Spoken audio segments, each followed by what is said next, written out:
Okay. But give it a couple minutes. It's still only 4:58. Okay.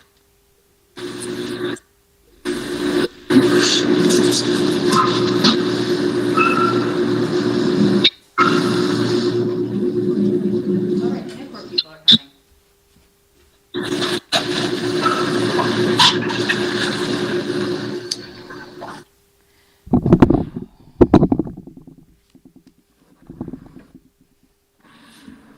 Okay.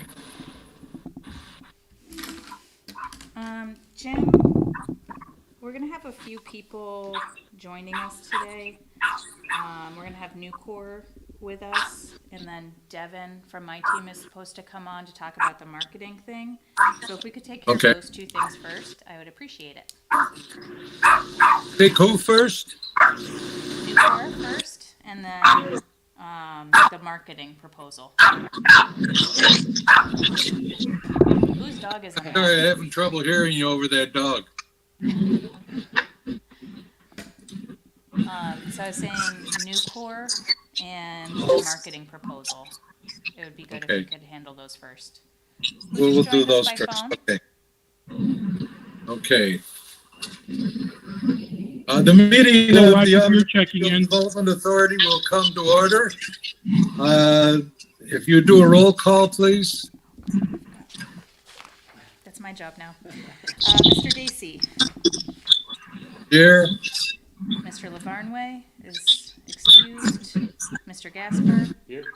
Mr. Beer, Here. Mr. Cuddy, Mr. Giantino, Here.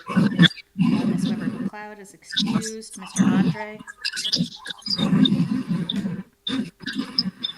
I see on the screen. I'm sorry, here, I was muted. Mr. Gravius. Here. I also see. And- There we go. And I think that's it. Rob Poyer is on from Hancock, Estabrook. Well, and Devin Robley's here as well. Okay. We're going to change the items. We'll go into the Nucor portion to start with, and we'll do Devon, and then we'll go to the pick up the schedule then. Sounds good. Hi, Elmer. I see you there. So we had on the board page, and in the packet today, we have an initial project resolution for Nucor Steel. What Nucor is seeking is a sales and use tax exemption with some upgrades to their facility, as well as an extension to their pilot agreement. If it is okay with you, Jim, I'd like to pass the mic over to Elmer to just talk a little bit about what they're doing. Not a problem. Not a problem at all. Go ahead. Good evening, everyone. It's a pleasure to meet you all again, albeit virtually. As Tracy mentioned, we submit our application for consideration to the board for next year. I want to come on today to, I don't know if everyone's had a chance to review the application, but I wanted to come on just in case anyone had any specific questions that I could answer. So there are two pieces that we are requesting the pilot exemptions with. The first, obviously, is the property tax exemption, or the property tax. I'm not exactly sure what the exact wording is on that, but also for sales and use. The sales and use, I'll start with sales and use and then go back to the property tax abatement exemption. With respect to the sales and use piece of things, we had two projects identified that are estimates that we're looking at, one of which is upgrading. It's either going to be a Q1 or an SVC. It's basically the electrical component that powers our furnace. It is rated, the parts are no longer being manufactured. So what we're looking at are ways to extend the life. for the last several years, including this year, we're looking at two things with it. Number one, do we completely replace what's called the SVC or replace it with something called Q1? Basically, we're replacing the electrical component that powers the furnace. We are also concurrently looking for ways to extend the life. We have consultants. We have some of our subject matter experts throughout the company helping. And we're not exactly sure which way we will go. One way, we would need the sales tax exemption if we can prove it works. If you're marrying 40-year-old technology with technology from today, sometimes it works, sometimes it doesn't. If we have to replace the entire system, we're talking about approximately $1 million. The other part is quite simply the property tax abatement. The pilot application this year goes on a schedule that gradually increases over 10 years. That we are doing concurrently with this application is we are working with the city assessor. Our property is among the highest valued, if not the highest value property in the county, although we are industrial. And industrial, as you all know, is some of the lowest value property that you can purchase. So we are working with the county assessor to determine whether or not the current valuation is in fact where it should be. It's currently for 7 of the tax plots that we work on. The value is about $32.5 million for 89 acres. And if you look at property that's contiguous to us, there's nothing that comes even remotely close to that value. So our our property taxes, along with the pilot abatement, would be based on that value. So we are going to be working with the. Could I interrupt a minute? Yes, sir. You said you're working with the county assessor. You're not working with the city assessor also? I apologize. The city assessor, Matt Burns. Okay. Yes. So we will be working with him over the next several months to come to a resolution on that and to evaluate where the assessment should be. Engage with a little bit of assistance in providing some of the things in the format that Matt was saying he would prefer they do. So hopefully we can have that resolved by February. Tracy, want me to go over anything specific? I just figured I would go high level at this point, unless there are specific questions. I have a question about the employment. How much of an increase in employment is this? At this point, we're actually.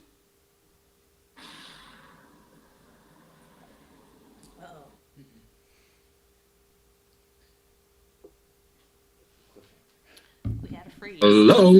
Yeah, he just froze a little bit. It to be an increase in employment. We are focused more on anticipating employee retention that we've all faced a significant amount of money. We were negative. But despite that, our company has provided something that we call GMP, a guaranteed minimum payment. We're guaranteed every minimum payment even though we had to work. There were some people who were out of work for several weeks at a time, but they still received a paycheck. So we are focused more on employee retention than anything else.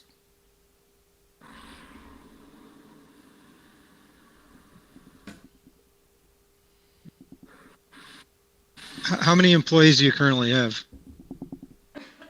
We have 200 so it's a little bit interesting. So we have 273 that are stationed Nucor Auburn, Nucor Steel Auburn, and then we have another 6 who are based with other parts of our company that are under my purview. So if you add them in, it would be 278, 279 employees. We also have TMS. That's about 30 employees. They are subcontractors. They are not in that number.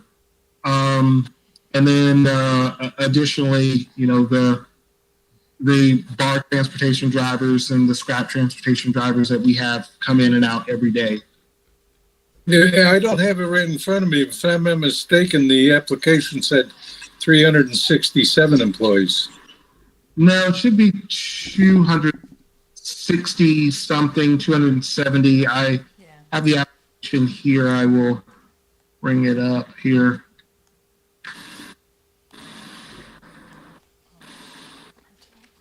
I had a little problem with my computer, so I don't have that right in front of me, but if my recollection is correct, it was 300 and some. Bill, you want to turn your speaker on? Bill? Yep.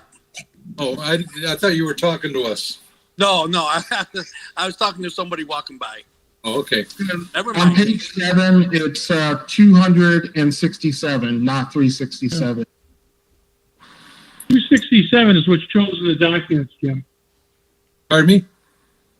267 is what shows in the documents that we were presented. That's what I thought. 267. 267? 267. Yes. Oh, I thought it said 360. Okay, fine. That clarifies that. Anybody have any questions? Mr. Chair, you mentioned you were talking about employment levels and employee retention, and you kind of broke up when you were speaking. Has that remained flat? Has it gone up, gone down during COVID? We have retained all of our employees, even when we were operating at about 20% capacity. We made sure everyone had a paycheck of at least 70% of their normal weekly income, even if they were not working. And there were weeks that we had more than half of our teammates not working, but we paid them anyway. We paid a little over $800,000. I know this meeting is public. That's not public knowledge, but I'll put it out there. We paid that much over a time period where we actually lost money in one of the months in the middle. And we're currently at about 75% capacity, and we do not anticipate being higher than 80% capacity through next spring, just with the current market conditions that we're facing. Were you able to get some assistance regarding the payroll with the PPP? No, we were not. I don't know Really? if at the level we applied. I don't know if at the corporate level we applied or not.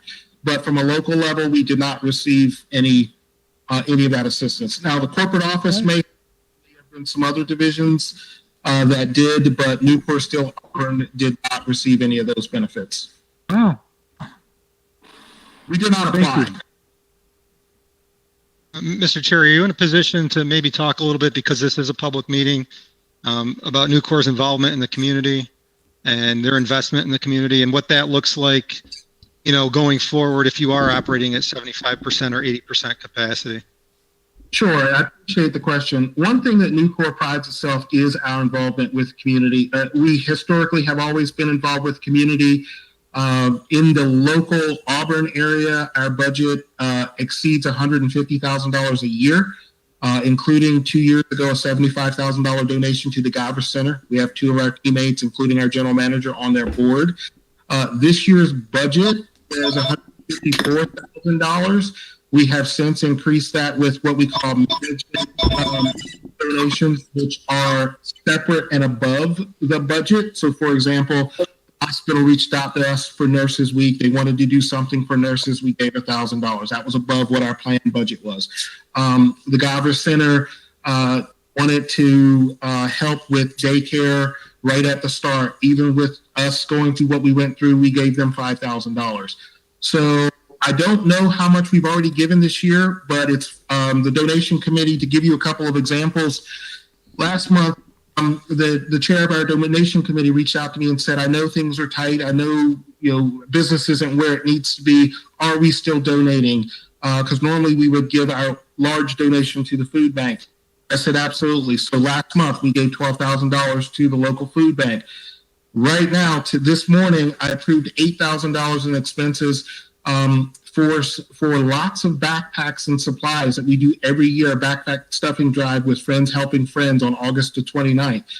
This morning, I approved $8,000 to buy backpacks and a whole bunch of supplies as well as confirming that they all maintain social distance when we can go there and actually stuff that. So we are committed fully to that. We have not cut our budget at all for the donations that we have planned, and all but $10,000 of our donations are actually in Auburn. The other, or I'm sorry, it's all but 7,500 is in Auburn, and the other 7,500 go to veterans.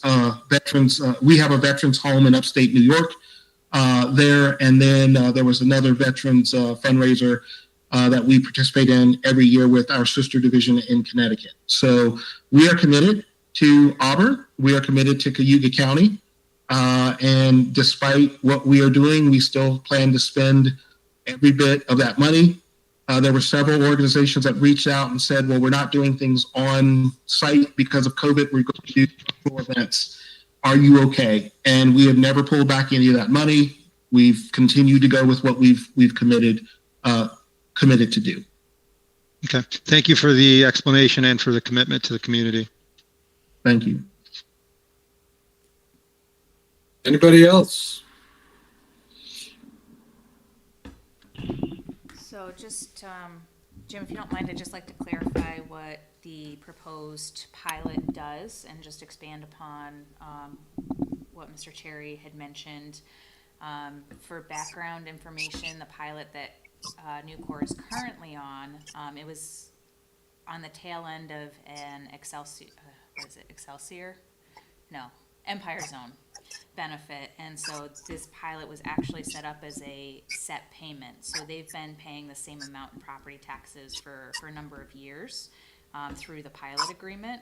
And what the proposed pilot schedule does is it sets an assessment for the first 2 years to provide time to go through that assessment challenge that Mr. Cherry mentioned. And then after that, it will tie to the actual assessment of the property and work them up towards their actual tax liability, so that at the end of the pilot, when it comes time for them to go back on the rolls, they'll be in a place where that will be a natural progression, as opposed to the schedule that they're in now that has a very large jump at the end of the schedule. So that's what we did here with this pilot, this proposed pilot schedule. It's not a standard 10/10 because that's not how it worked with the way coming off of their old pilot, but it's as close as we could get to that based on the current scenario. So it is very cognizant of the idea of getting up to that point where they won't have this huge jump at the end like we're seeing with some of the pilots.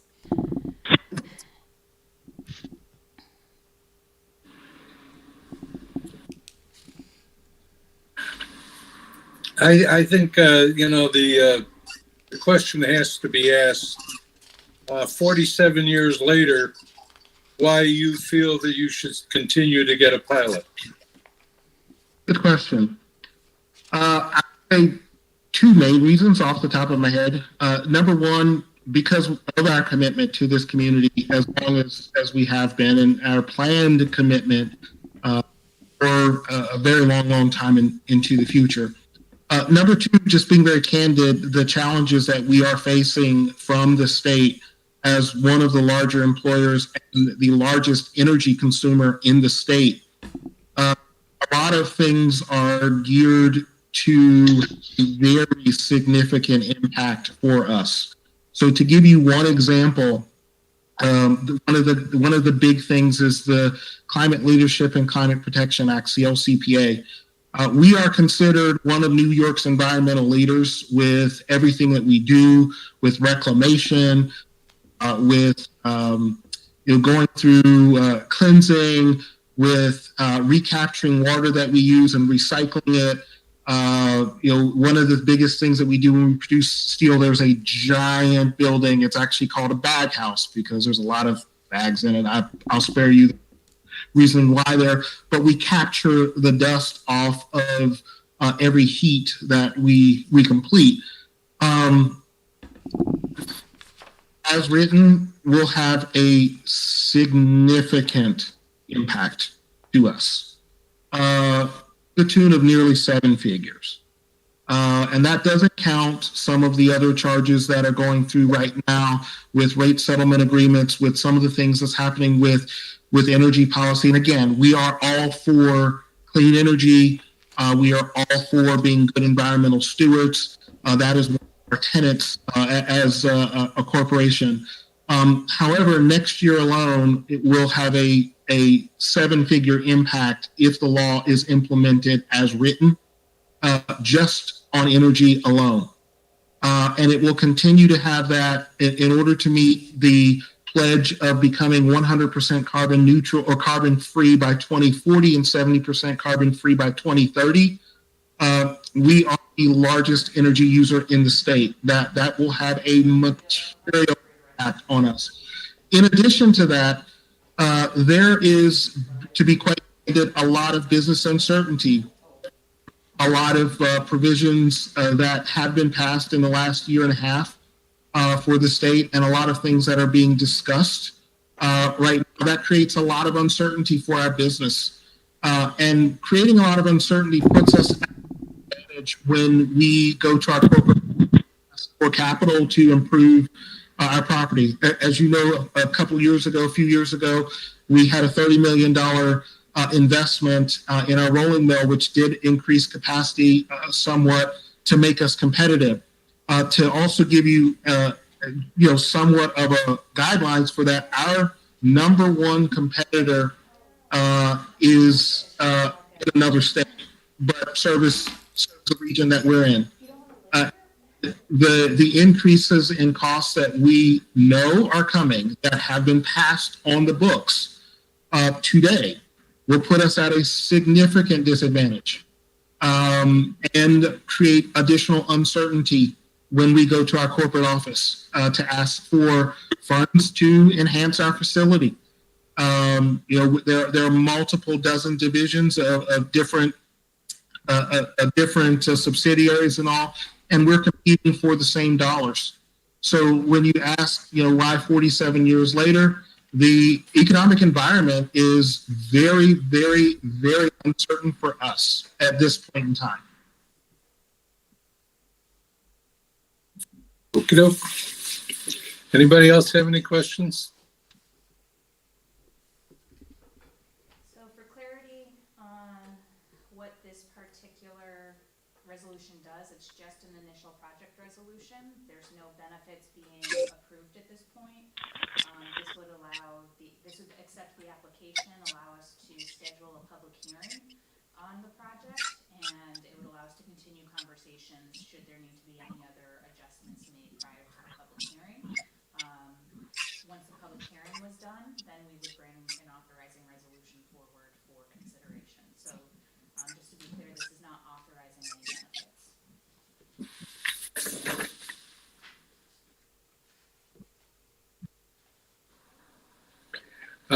The initial project resolution for Nucor Steel, is there somebody wish to put that on the table here? Jim, second, please. Second. Bill? So second, Roger Beer. Okay. Is there any further discussion of nature that anybody wishes to bring up? Then we will move forward with the vote, and that vote is to proceed to a public hearing on the resolution. Does anybody wish to have it read? Okay. All those in favor? Aye. Aye. Aye. Excuse me. What? Roll call vote? Tracy? Roll call. I can't hear. Same. A roll call You vote? want a roll call vote? Okay. Roll call vote, please. Mr. Dacey? Aye. Mr. Andre? Aye. Ms. Rubber McLeod is excused. Mr. Gasper? Aye. Mr. Cuddy? Yes. Mr. Beer? Aye. Aye. Aye.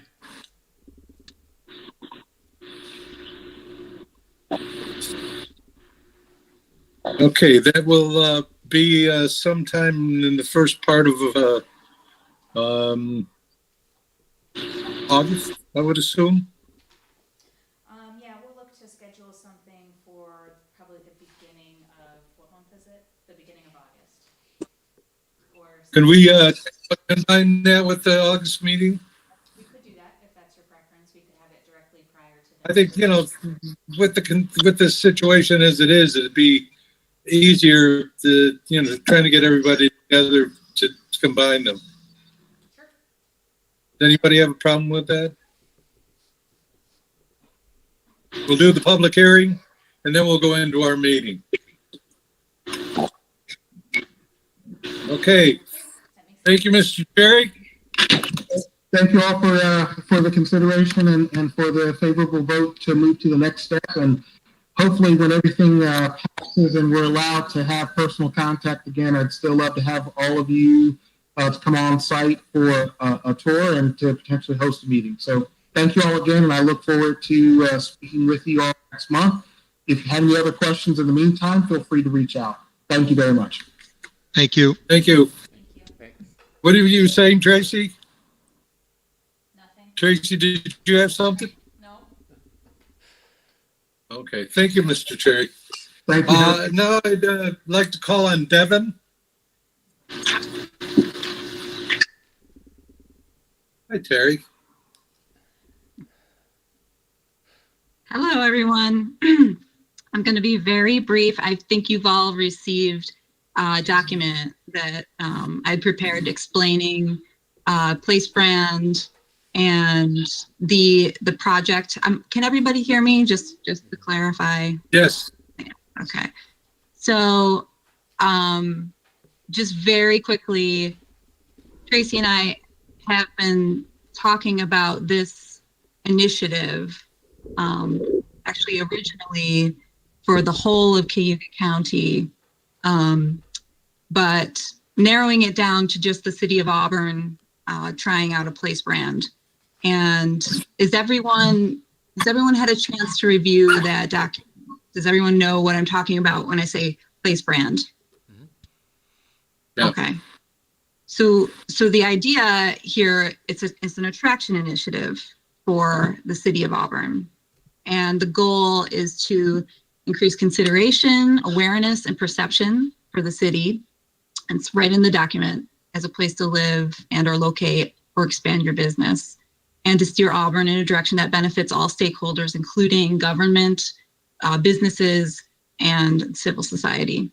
So I have an example for you. I was included in the document. I'm not sure if everyone's had a chance to review an example, a case study of a place brand. So I'm going to quickly share my screen. Actually, let me just pull up the website, which is southlouisiana.org. And this site is owned or was produced by an economic development organization in South Louisiana called One Acadiana. So Tracy and I'm pretty sure both have got the same presentation. We attended a couple, I think Tracy attended in person back a few months ago, presentation about place branding. I attended a webinar about a month or so ago where they presented this case study, southlouisiana.org. And so in this case, the place brand resulted in a website, a marketing tool for the region to attract business, workforce. And if you had a chance to look at the site, we're looking at the homepage right now, and you can see there are items up here in the nav, in the top nav, business climate, highlighting key industries, giving case studies. So the main action items on this page, obviously we have the learn more, There's a find sites button. This takes you right to one Acadiana's certified sites page. So this is one example of a tactic to take when, an outcome of the development of a place brand. Not saying that, if Auburn, if Ada did decide to pursue or fund, in other words, an initiative like this, that it would necessarily become a website. A website sort of makes a lot of sense. There are other outcomes that a place brand can take in the form of logos, social media presence. But essentially, this is what it sort of boils down to: is a way to market a community, a city, in this case Auburn, and promote the place, not the organization. So essentially, it would be promoting the city of Auburn instead of promoting Ada or CETA or whatever EDO or government. So any questions? Part of the idea here is that a model like this, as marketing efforts move forward for the county as a whole, the city of Auburn could have this brand, but then we can expand on this work into the county as well. So there would still be an Auburn specific piece of it, but it would work in conjunction with expanding our marketing efforts for the whole county. And it could work together in that way. And the whole point is to really say, hey businesses, hey workers, if you're interested in the city of Auburn, this is what you're gonna get. These are our community values. This is what your life is gonna be like, as opposed to, as Devin mentioned, saying, this is our water department, or this is the incentives. That's all a part of our city, but when this kind of a place brand sets us apart from other places, until everyone has one. So, Yeah, so kind of the direction that economic development is taking in terms of attraction. We are seeing more and more communities doing this, and this, I think, would be a benefit to us in our attraction strategies, whether that's supply chain recruitment, as we've mentioned, or responding to leads from the state, or responding to inquiries we get from brokers. No matter who that is, to be able to share something like this that's a comprehensive, community-driven brand is really something that shows our community has it together. And the idea, and it would really, and we can obviously link to these other things, but we definitely need to have it be a community input process, because the city already has a lot of content and work into this type of branding. And there's tourism. We want to make sure we're not competing with tourism. We want to make sure that those things are working together, but understanding the different audiences. And we don't want, and bid, and we need to make sure all these different organizations are included, and that we're getting feedback from the community on what it means to be in Auburn. Otherwise, it's not going to feel genuine at the end. And if it's not genuine, it's not going to be effective. Yeah, I like the idea a lot. I could definitely see the difference in what you had mentioned earlier regarding tourism. This is really more about people and companies planning their routes, focusing on long-term goals. And I think Jimmy a few weeks ago was talking about this very idea of promoting the place, and especially now, I think the fact that we're talking about this now and counting some of the ways why it's good to live in this area, we're really kind of experiencing that now. And I think if we really think about how we can promote ourselves and the assets here in this community, starting now, we could we could leverage that in the future and begin to have new companies or people wanting to start businesses here, bring their families, and I like the idea. I'm glad that we're talking about it, and I'm looking forward to seeing how we can help out in this place branding. So thanks, Devin, for doing this, getting us started. Yeah, Yeah. this is good. I really like this whole theme. I think is really interesting. I one of the questions I had is, where do we, who do we need to involve? What's the process? Is there a company that would guide us through this, or a consultant type thing arrangement, or how does it go from there? Yeah, so the next step would really be, so this is something we really need some expertise in. So it's something that we would put out to bid.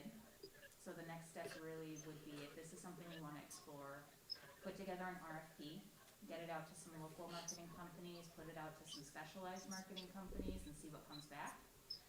And then from there, so we tried to feel this out with some local folks, and it was a little difficult for them to put out a range of a number. So we really need to formalize this into an RFP and get it out there to understand what this might cost. And then there are a few funding sources that might be able to help with this once we know what it is. I would say the request that I have for the board tonight is to allow us to go ahead and put an RFP out on Ada's behalf and get those responses back. And then we can look at whether or not we need some additional funding sources to help get this off the ground. But that's the point where we can make a solid decision, and in those RFPs, we would have a better result of what those outcomes would be in terms of, is it a website? Is it a marketing campaign? Is it a social media presence? What are those assets that are going to come out of it? And what do the experts feel is the move for a community like ours? It's a little more rural, has different assets than, say, a more metropolitan area. Right. So I think that's really the next step. I think that we have to put it out for an RFP in order to find out what kind of cost we're talking about. I think that's important. But I also think at the same time that we should be talking to the city and see how much involvement they want in this too, because it's certainly advantageous to the city. So what I'll say is that, and this may be a benefit, Tracy and Devin, on the Historical and Cultural Sites Commission, we received Market New York granting last year. Hopefully we're going to get it this year, and hopefully we'll be able to apply for the third year. And we went out to RFP. And if you see the new branding on the Equal Rights Heritage Center, that was all part of that. And it was taking that idea of history's hometown, all the associated sites, and bringing them into one consolidated effort to one site. So, Chuck, Jesse Klein, and Courtney may be good resources to reach out to and talk to them about what that process was and what the associated cost was. And then maybe we can compare that to the RFPs that come in. It's been pretty successful so far, pre-COVID. Hopefully that foundation will help us post-COVID. Yeah, and I think that's a good point to maybe look at, make sure that these firms that have already worked in the community and might already have some background and some foundation are at least aware of the RFP and see if they might want to bid on the work. Because there has been a lot of really great work done in the community already. Yeah.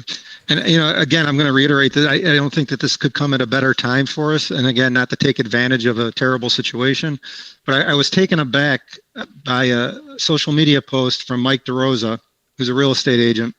He marketed a house on Franklin Street for $296,000 across from the junior high school, and it sold in one day. I don't know what it sold for, but it was listed at $296,000, and it sold in one day.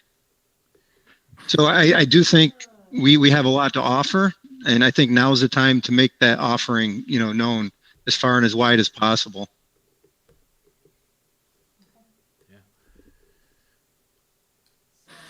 Okay. Anything else for Devin? That's it. So we'll go ahead and put an RFP Okay. together, start getting it out, and by next, what we'll do is try to get responses responses back by the next meeting.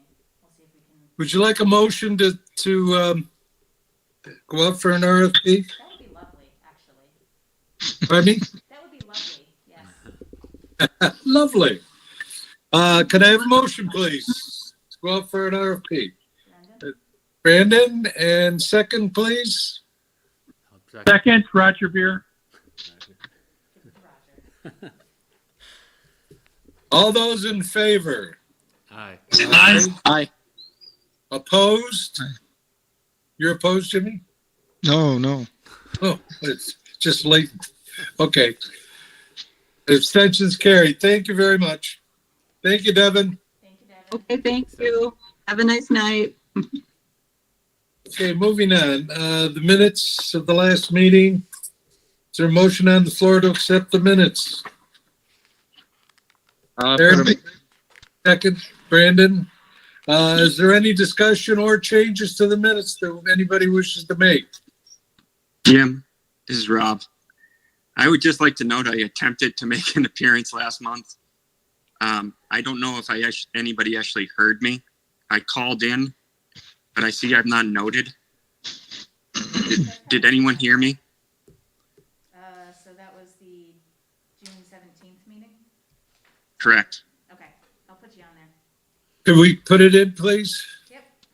Sorry, Rob. Did anyone hear me? Maybe. I can look back at the Okay. video. Must have, but I, don't remember. I don't remember. I didn't say much after noting my appearance because it wasn't really. Does everybody understand the amendment to the minutes? Yes. Okay, all those in favor? Aye. Fine. Opposed? Abstentions carried. Thank you. The April 15th Finance Committee meeting.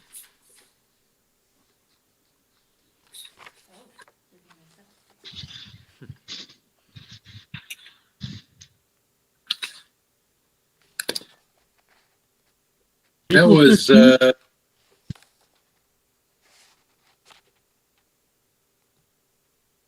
I don't know why that's on there. Well, we accepted them all, so. Yeah. Special meeting on May 15th, April 15th. Apparently we didn't have we didn't vote on it last time. Okay, Yeah, we missed those last time. We didn't have them in the packet. okay.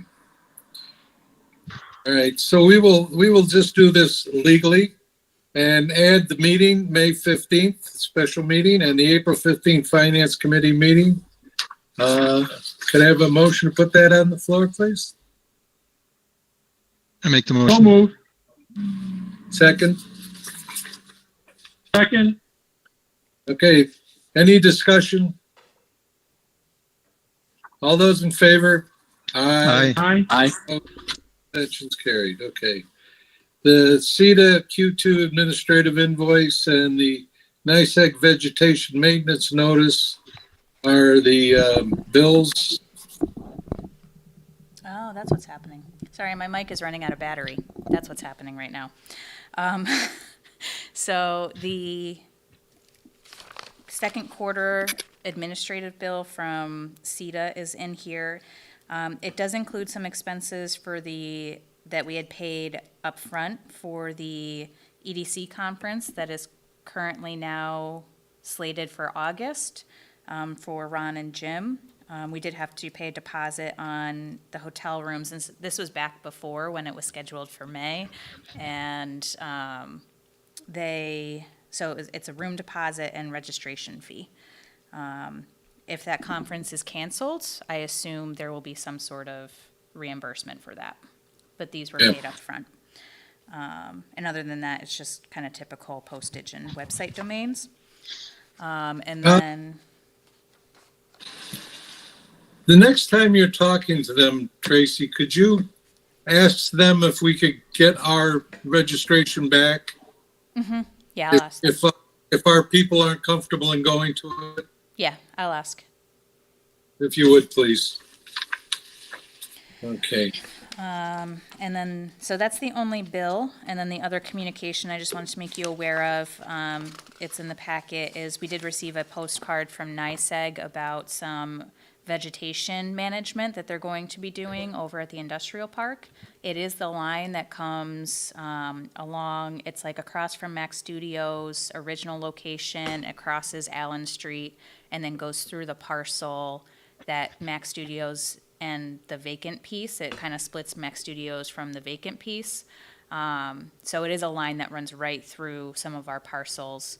And it doesn't sound like it's going to be terribly invasive. I did talk to the gentleman at the tree service, but they're just looking to kind of manage vegetation underneath the line. I did mention that there are some more sensitive areas around that line, and he did mention that they will be out knocking on doors with neighbors and going out into the community to understand the area and answer any questions prior to doing this. He said it would be closer to end of summer, early fall by the time they got up here. But I just wanted to put this on your radar in case you get any questions. I do have a question. Is it mechanical or chemical? I think it's probably, Me- it looks like they do a combination of both, depending on what's going on in that area. Because it's awfully close to a wetland there. I did mention that to him, yeah. So they're gonna keep an eye out for that and make sure they don't disturb anything. Good enough, thank you. Tracy, you gotta figure out how to get the bills to me to sign. I'll drop the sheet in the mail to you. Okay, thank you. Or I'll drop it on your porch. That'd be fine. Report of the treasurer. I'm sorry, could I get a motion to pay the bill? Unless you don't want to pay us? Oh, So I'm sorry. moved. Thank you. Is there a motion to pay the bill for the So second? moved. So moved. Roger. Second, please. All those in favor? Aye. Opposed? Abstentions carried. Thank you. Report of the treasurer. I would only mention after the item in the packet regarding NICEAG, after that's the profit and loss budget performance. And I would look at June 2020, the left-hand column shows we had no income coming in, and the expenses are for travel and meetings and contract services, which were just described by Tracy, which is the 1,500 and the 5,000.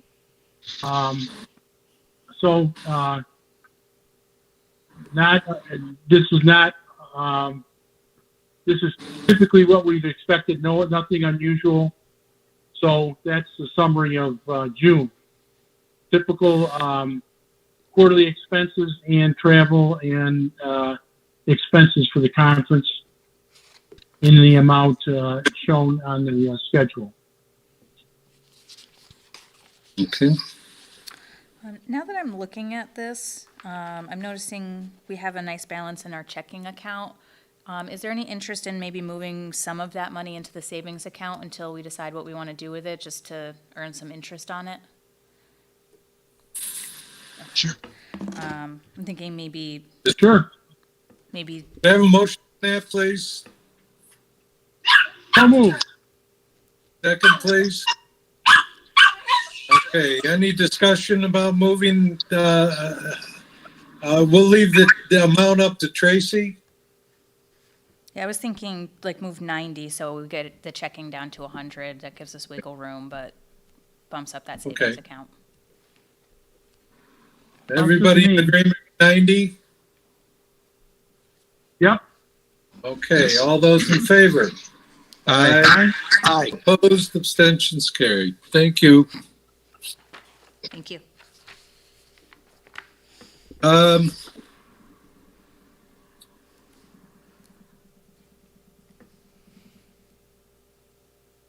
Review of the local labor policy. So We have a few, we actually do have a few minutes to go over this, and then maybe we can bring the governance committee stuff back next month. I know Gwen is on vacation this week. It might be good to have her here since she was with the governance committee. But in terms of the local labor policy, the conversation here is just to look at those percentages that we have set in the policy to determine if perhaps we need to adjust those since we have seen so many waivers on this policy. And if there is room for adjustment, what is that adjustment? What should we adjust to? As well as, are we still happy with what we list as adjacent counties? Your battery's Tracy, really going low. Yeah, we couldn't hear that last part. Switch microphones. Thanks. Sorry, my microphone is dying. Thanks, Jeff. No problem. I'll replace the battery. Yeah. Is that better? Yep. A little bit, yeah. Okay, so the two things we want to look at with the local labor policy is if we want to adjust these percentages for Cuyahoga County, adjacent counties, and within New York State, and if so, to what levels? And then also, I just wanted to take a quick look at what we define as adjacent counties and make sure we're still happy with that list. So open for discussion on this.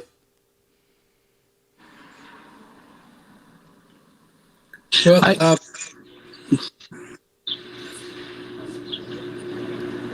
one of the big things that came out of our discussion was that we have guidelines, and I think for the most part do try and stay to the guidelines. But we also have to look at each individual pilot as to where we should be at with them.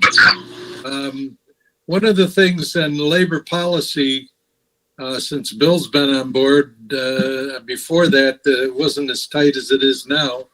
And Bill's done a great job of working to get people in line with what should be done on the labor policy. Bill, did you want to address that at all? Well, yeah, this is something that I appreciate, but I just think, I heard last time we discussed it, I heard some different thoughts, but I still think, and I'll blue collar it. I think we're being scammed. I called around to my union brothers and sisters who have roofing, electrical, plumbing, masons, because they're the guys I know best. And they never get approached. No one ever gets approached. And these guys, I believe they just go out and, they all do, a lot of them, like the car wash place, they do business at other communities, and they just find somebody that they're comfortable with and somebody that's less expensive, and they go with it. I don't think they're giving us, most of them, not all of them, most of them I don't think are trying very hard. And that's what bothers me. I think those numbers would work for the most part. And like Jim said, it's all according to the project. But I think they would work a hell of a lot better if they really try. And I don't think they feel any pressure to try. And it's important that we have local labor. The thing I always go back on is how disgusted I was when they built the Hilton. You didn't even find New York plates in that parking lot. And we did a small informational picket one day, and the plates were Ohio, Pennsylvania, New Jersey. Those people don't know where Auburn, New York is. They don't give a damn where Auburn, New York is. They came and got a few months of pay, and then they went back and they'll never return. So when I have guys from both the Syracuse IBEW and the Geneva IBEW that have men and women that live right here in Cuyahoga County, and they're not getting anything out of it, tells me that they're not trying hard enough. Well, so And then maybe part of this is an education factor because, we put on here contacts for unions, but, if I'm a company looking to do a project, I am reaching out to companies and Right, contractors to get bids. So maybe Yes. we need to do, maybe on our part in talking to people about this, making sure that they are talking to the unions and not just, going to bid with the main contractors, but having those conversations with the unions to ensure that they're not missing any opportunities. Because Yeah. I think it's just not a natural process for them. It's not what they would normally do in that process. So perhaps that's on us to have that conversation a little more clearly. Yeah, I would agree. And if I'm overstepping, just shut me up, Tracy. No, you're right. I mean, but you say that, and I think, well, if I was going out to bid, I wouldn't necessarily call the union. I would call the contractor. So maybe that's on us to Well, say, yeah, but here's if- more of that If information. you need an electrical contractor, IBEW, both in Syracuse and Rochester, have companies Right. that they'll reach out. And so I'm not talking. People sometimes get upset with me because they think I only take care of my my union brothers and sisters, and that would obviously be the biggest win for me, because I think that's where you get the best masons, best plumbers, the best electrical, the best roofers. I think they're all union, but I just want it local. And when Tracy got her panic emails and pictures from me when I saw a 585 paving company paving here in Auburn. Have any of us ever seen 585 paving in Auburn? I never have. Have you, Jimmy, Terry? No. I never have. I mean, with all the blacktop, that kind of work that we have here, and that guy, he already told us what basically was a prefab, and he wasn't going to need us for anything. And then the one thing he could have used us for, he didn't. And I know he told Tracy, well, it's because he had confidence in that company. Well, any of you drive in there after we've had rain and there's puddle after puddle after puddle. So if he thinks that's good work, I would disagree. So I just think we have to put more pressure on contractors and tell them up front, we expect local labor. And then, like Jimmy said last time we discuss it, that a lot of times the city can't find local. Well, then so be it. But they've got to put more effort in. It's beneficial for us if our men and women, local men and women, are working rather than someone from New Jersey or Pennsylvania. So Tra- here's a question I have go ahead. about just process. So typically, we would ideally want to know if there's going to be a waiver request prior to approving benefits. However, at the time that we're approving benefits, they may not have gone out to bid yet. So I just want to get some feedback from the board on, are we comfortable with saying, like, look, at the time that we're approving benefits, unless there's a compelling reason that we know up front that you're going to need a waiver, then hold off on doing a waiver, agree to the commitment, and then, if you need a waiver down the road, come back. But at what point is that, where's the balance there in terms of approving benefits before we necessarily know, and then what happens if someone comes back and says, look, I went out to bid, here's my bid list, here's the responses, I talked to, IBEW, I talked to whoever, and I couldn't find it. Are we open to having that conversation after we've authorized benefits? Well, I think we have to put teeth into the actual pilot, and when it's written to the point where. It has teeth. We already have that. But no, I mean even more. It's just a To matter where- of us implementing. It's not a problem with the document. It's a matter of the board saying, I- you know what, we I don't believe disagree. that project did the right thing. We're going to take a recapture. Well, we haven't spelled it out well enough that if you don't use local labor, and we prove that you don't use local labor, you're going to lose your pilot. Well, I think going back to what Tracy said prior, you could list the unions, but also we could list contractors that are local and are union. And I know that the problem that was mentioned before is that we might miss a couple, but if we go out, if we as Ada send out, and Bill, you can help with this, send out, hey, we are looking for people that want to be listed in, in this, that it's been sent out. And if they want us to list them, please put their name on here and address. So that will be a supplement to the actual document that we would send. That way, there's this, it's implied that we really want them to look at these companies and to at least call. What we don't want is the IBEW from Syracuse saying like, we didn't get a call. It's courtesy. It's kind of like we want these companies to do the right thing. And if they want a waiver, they at least have to have a good enough reason besides convenience to do that. Because I agree with Bill is that we, unless it's out of the scope of the local companies, we have a lot of talented workers here and we want that labor to be utilized. But if we have a list, I think that would be a great help. And Bill, you may want to,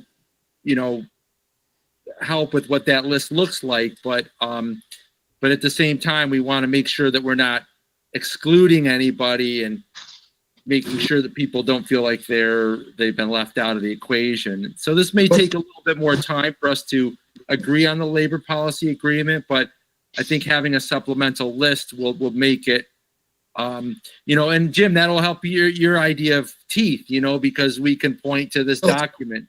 My point is that the person that's getting the pilot, Billy uses that example all the time, and it's a great example.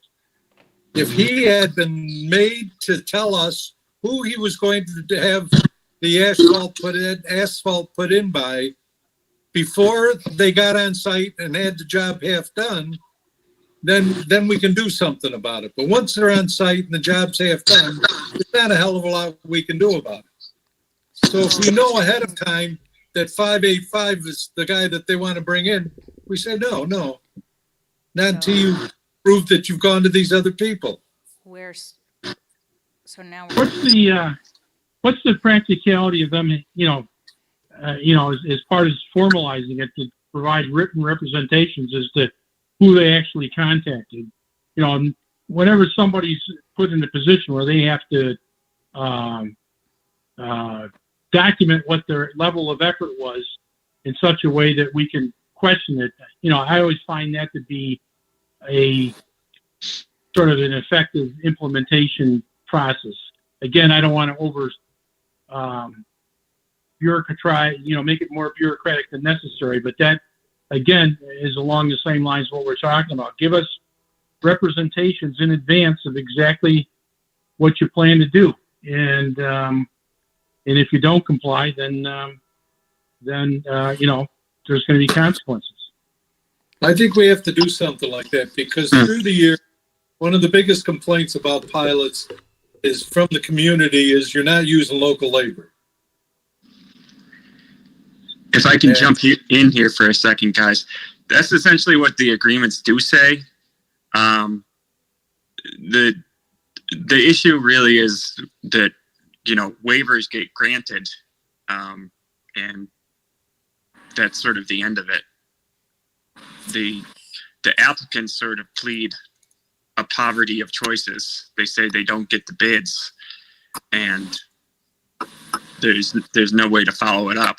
Now, Bill, of course, has the intelligence to know when that does and doesn't happen, and when they're BSing people. So when that doesn't happen. I think, from my perspective, seeing it on the documentary, and I don't know that either the labor agreement needs to change. I mean, you can mess around with the percentages, of course, or the pilot or leaseback agreements need to change as to the recapture provisions. I think those can and do function just fine together. there's certainly plenty of consequences. Full recapture of the benefits is a pretty big hammer. Full or partial recapture of the benefits is a pretty big hammer. Should you ever choose to enforce it, you're talking tens or even hundreds of thousands of dollars, that they could lose access to or be forced to repay. A practical solution is to, at the time the applicant is set out, and to sort of use what Terry said as a jumping off point, is to give them the contact information at the time they apply, and make them make representations as part of the application that they've read it, that they've contacted people as part of the application. And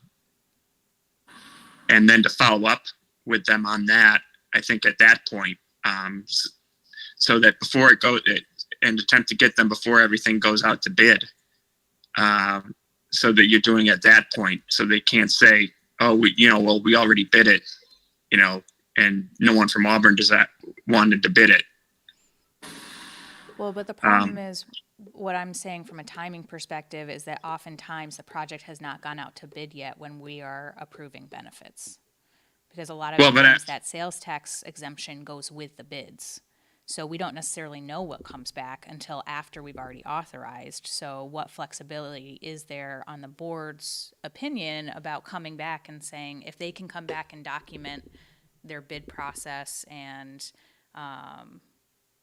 show that they've reached out, whether it's we provided a list or whatever the case may be, and show that they've gone out to bid, they've had those conversations. Are we okay having that waiver conversation after we've already approved benefits? But I also know that if we are going to start telling projects, look, you have to agree to this policy. If you go out to bid, you have to come back and ask for a waiver. And then also you have to give us a list of your vendors before they start work. We're going to start running into scenarios where people just don't want to do business with us.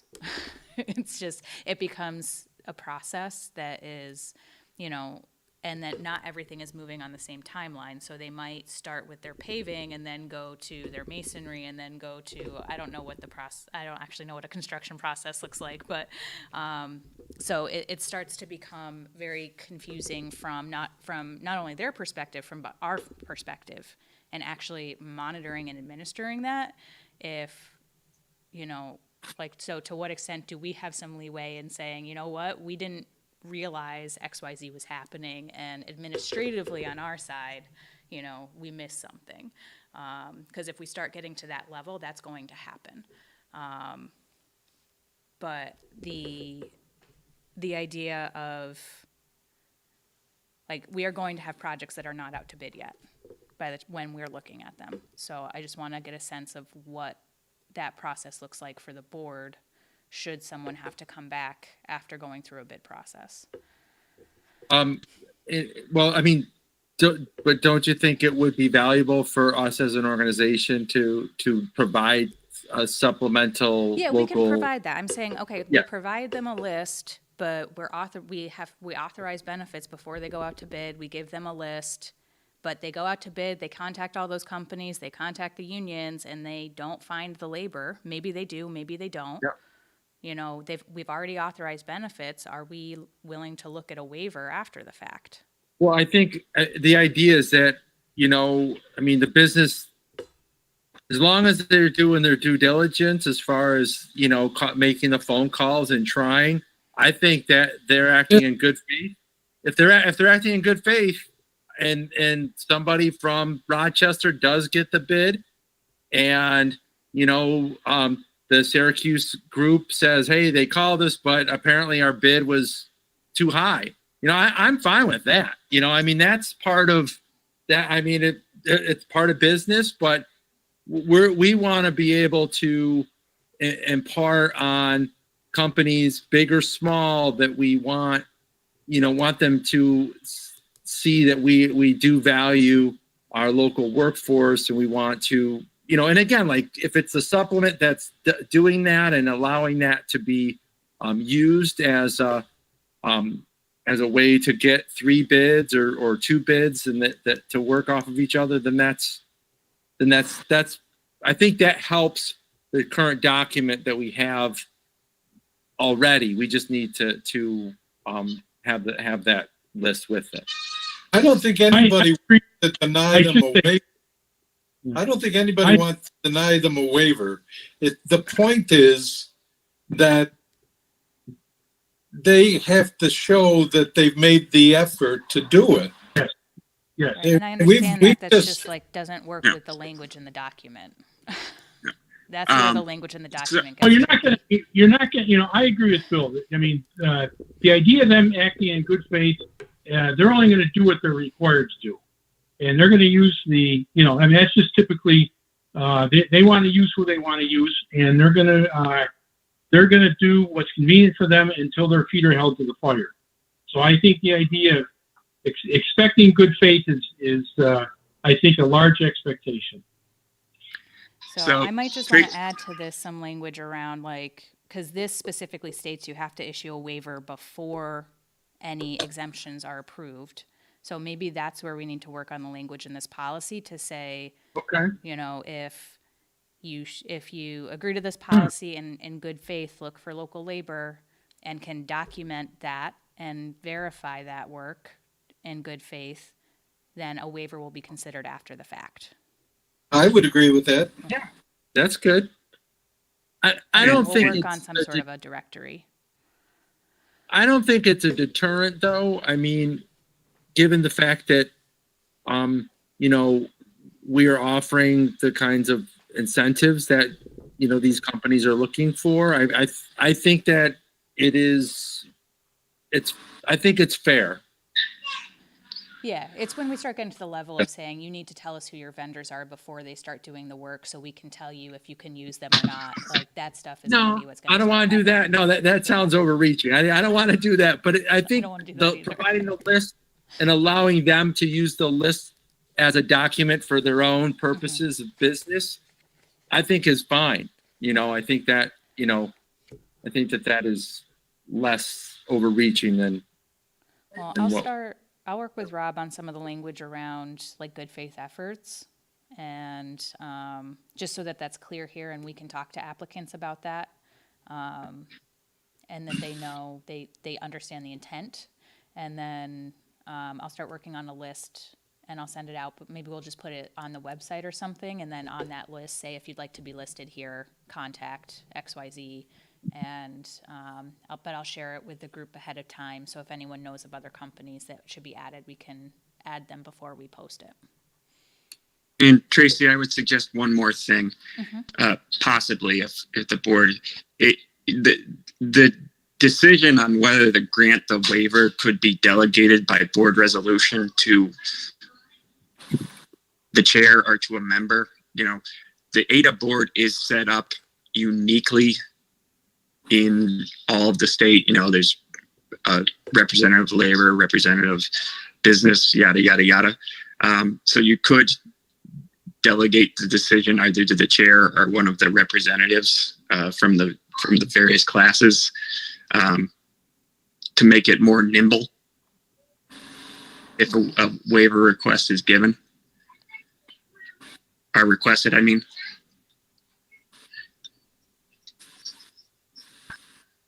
It's a good option. Well, that's a damn good idea. Why doesn't everybody, we just heard about it. Let's everybody give it some thought and we'll talk about it the next meeting. Yeah, so what we'll do, I'll work with Rob. We'll draft something up so you can actually read it. Yeah. And then we'll bring it to the next meeting. But we'll Thank leave the you. percentages and everything the same. Yeah, I appreciate just it. want Thank you. to say, Bill, as a representative label, you're perfectly fine to mention union interest. It's okay. I thank you. Oftentimes in public gatherings, I get myself in trouble with that. Yeah. I hear the anti-union people saying things like, well, IBEW is too expensive. No matter how many times you prove that's not right, you're not going to have your brand new building burned down if it's done correctly. So I appreciate that, but oftentimes it gets me in trouble. But we don't want to get you in trouble, Billy. No, I do that all by myself. You're good at it. I don't We need all any do. help. Thanks, guys. Okay. Report on the governance committee pilot criteria discussion. Jim, I recommend Uh, tabling this. Yeah, let's Yeah, table it for next meeting. sounds good. So I don't think we have anything else to talk about. Nope, we just got, just the events there. If anyone's interested in any of the state of webinars, you can go on the chamber site and register there. You can register for free, or there's a suggested contribution of $10 if you're able to do that, just to continue to support those events moving forward. We did add the state of the schools and the state of tourism this year, since we have some flexibility doing online events. So if you're interested, go ahead and sign up for those, and they should be good. I hope. Very good. Does anybody have anything that they wish to add? Forever hold your peace. Motion to adjourn, please. So moved. Second, please. Terry. All those in favor? Aye. Aye. Opposed? Abstentions carried. Jimmy, could I talk to you a minute? Sure. Let me turn off the recording and streaming first. Okay. Take care, everyone. Thank you. Everyone. Hey, Terry.